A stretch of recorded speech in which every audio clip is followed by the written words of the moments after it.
शिव सीता श्रीमद् भगवद गीता अध्याय 2 श्लोक क्रमांक 47। यह भगवद गीता का सबसे प्रचलित श्लोकों में से एक श्लोक है और यह व्याख्या आज लंबी होने वाली है। इस श्लोक को समझने से जीवन में बहुत सारे प्रयोजन स्वतः सिद्ध हो जाएंगे। सब कुछ धीरे धीरे अपने आप समझ में आने लगेगा। यह श्लोक इस प्रकार है। कर्मण्येवाधिकारस्ते मा फलेषु कदाचन मा कर्म फल हेतु भूमा ते संगोस्त्वकर्मणि। बहुत से आचार्यों ने इस श्लोक की व्याख्या ऐसे की है, या यह ऐसे लोक में प्रचलित है कि कर्म कर फल की चिंता मत कर।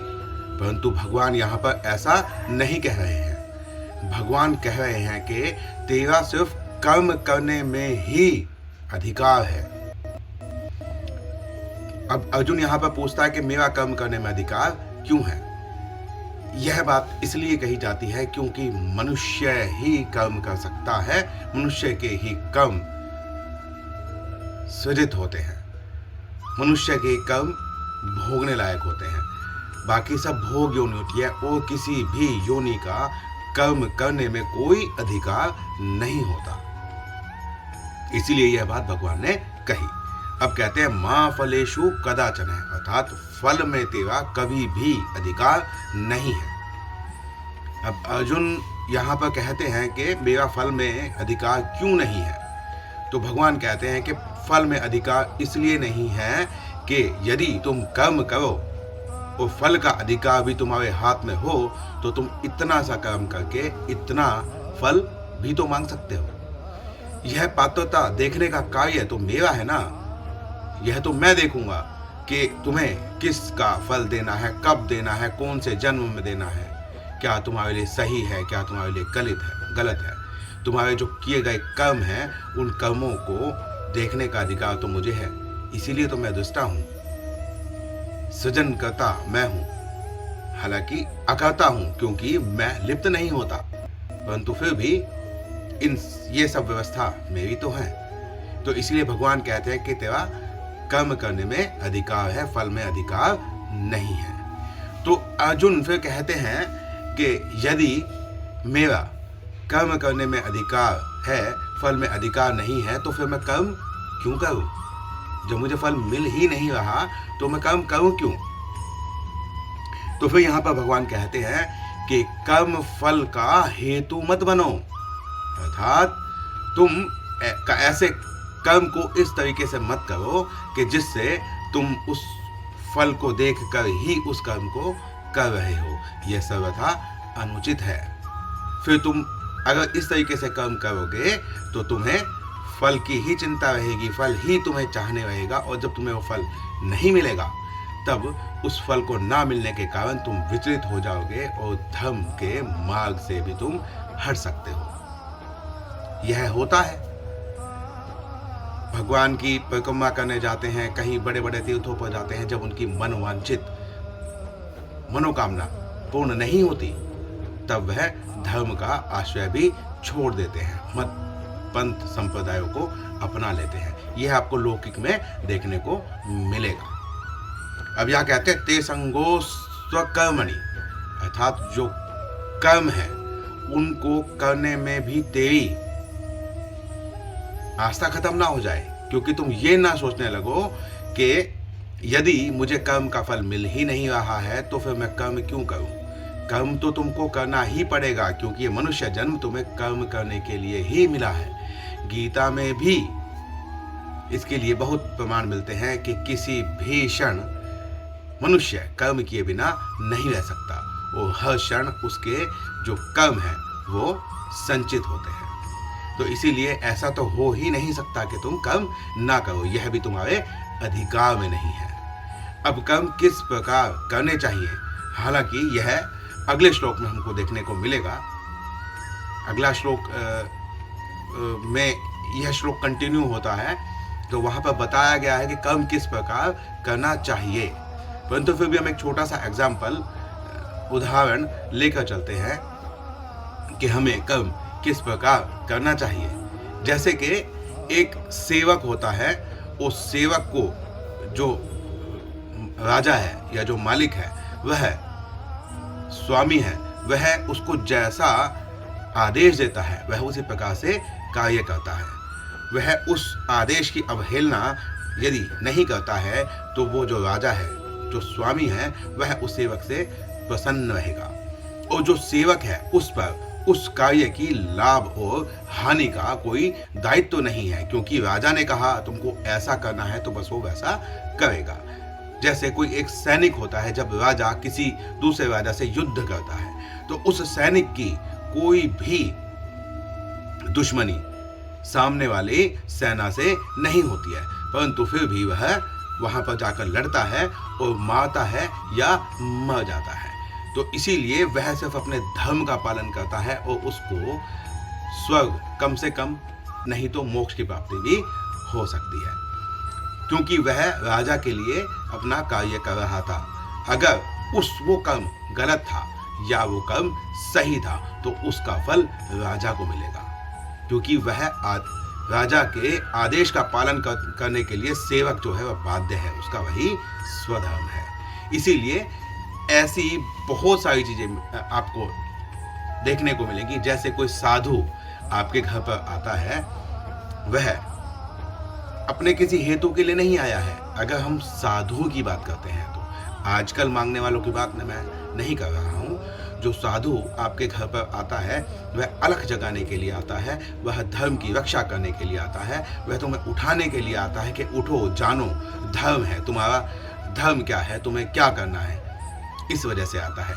अब उस साधु को अगर भिक्षा आपने दे दी तो भी ठीक और नहीं दी तो भी ठीक। यदि वह साधु सिर्फ भिक्षा के लिए ही आया है तो उसे साधु कैसे कहोगे? यदि कोई आपके घर पर आया है साधु वेश में और वह आपसे बहुत सारी दान दक्षिणा की कामना करता है, मांग करता है, जबकि आपने उस साधु को अपने घर पर बुलाया नहीं है, वह साधु अपना कर्म करने के लिए आया है, परंतु जितना आपने श्रद्धा से दिया उससे अधिक यदि वह डिमांड करता है तो क्या वह साधु है? नहीं है। क्योंकि वह जो कर्म कर रहा है वह फल के हेतु के लिए कर रहा है, उसे फल चाहिए, तो फिर वो साधु नहीं है। कर्म करने का जो तरीका है वो इस प्रकार होता है कि जैसे पहले के समय में सुदामा जी का आप एक उदाहरण ले लीजिए, अभी एक स्फुरित हुआ है भाव। तो सुदामा जी का ऐसा सुनने में आता है कि एक बार वह भोजन कर रहे थे और उनके पास उतना ही भोजन था कि जितने भोजन से वह अपनी भूख को शांत कर सके, मिटा भी ना सके, सिर्फ शांत कर सके। तो इतना ही भोजन उनके पास था, परंतु उनके द्वार पर उस समय कोई साधु सन्यासी आया और उसने अलग जगह का भिक्षाम देही कहा। तो सुदामा जी उस भोजन को, क्योंकि अभी उन्होंने भोजन शुरू नहीं किया था तो वो भोजन शुद्ध ही था, तो उस भोजन को जाकर उस साधु को दे आए। सुदामा जी ने अपना कर्म किया, संग नहीं किया उस भोजन के साथ, नहीं तो पहले वो चाहते तो उस भोजन से अपनी क्षुधा भूख को मिटा सकते थे, परंतु उन्होंने ऐसा नहीं किया। इसीलिए सुदामा जी के चरण भगवान श्री कृष्ण ने अपने नेत्रों से, अपने नेत्रों के जल से धोए थे। तो इसीलिए हमें भगवान की शरणागति करनी है, हमको ऐसे कर्म करने हैं, कर्म करने का तरीका ऐसा देखना है जिससे हमें यह समझ में आए कि यह जो हम कर्म कर रहे हैं इसका फल देने का अधिकार भगवान को है। आपकी झोली कितनी छोटी है, कितनी बड़ी है, आप उस फल को संभालने में सक्षम हो या सक्षम नहीं हो, यह भगवान निर्धारित करते हैं। इसके लिए एक व्यवस्था है। जैसे एक और हम उदाहरण लेते हैं कि आपने बहुत ऐसा देखा होगा कि अनाचक ही किसी को, अनायास ही किसी को बहुत सारा धन प्राप्त हो जाता है, तो उसमें से कुछ व्यक्ति ऐसे होते हैं जो उस धन का सही प्रयोग करके लोक कल्याण के कार्य करते हैं, और बहुत से लोग ऐसे होते हैं जो भोग विलास की तरफ चले जाते हैं, जो अय्याशी करते हैं, जो शराब पीते हैं, जो मदिरा पीते हैं और स्त्रियों के साथ दुष्कर्म भी करते हैं। तो वो जो धन है, उस धन से आप किसी के प्रति अत्याचार भी कर सकते हो और उस धन से आप किसी के जीवन को संवार भी सकते हो। तो यही तो आपको देखना है। इसीलिए आपको कर्म करने के बारे में भगवान कह रहे हैं, सिर्फ कर्म करने में अधिकार है, तुम्हें कर्म करना है, फल के बारे में बिल्कुल चिंता नहीं करनी है, क्योंकि फल देने का अधिकार या ना देने का अधिकार मेरा है। जैसे पुत्र यष्टि यज्ञ के लिए यज्ञ कोई करे तो उससे पुत्र की प्राप्ति हो ही जाएगी, यह आप कैसे कह सकते हैं? और अगर वो पुत्र होगा तो वो योग्य पुत्र ही बनेगा, यह भी आप कैसे कह सकते हैं? श्रुति कहती है कि पुत्र यष्टि यज्ञ आप करोगे तो यज्ञ से पुत्र की प्राप्ति होगी, परंतु वहां पर यदि कोई मंत्र उच्चारण में किसी चीज में कमी रह गई तो उसका उल्टा प्रभाव भी होता है। इसीलिए सकाम कर्म कहा गया है। सकाम जिसमें कामना के सहित जो आप कर्म करते हैं वह कर्म आपको विपरीत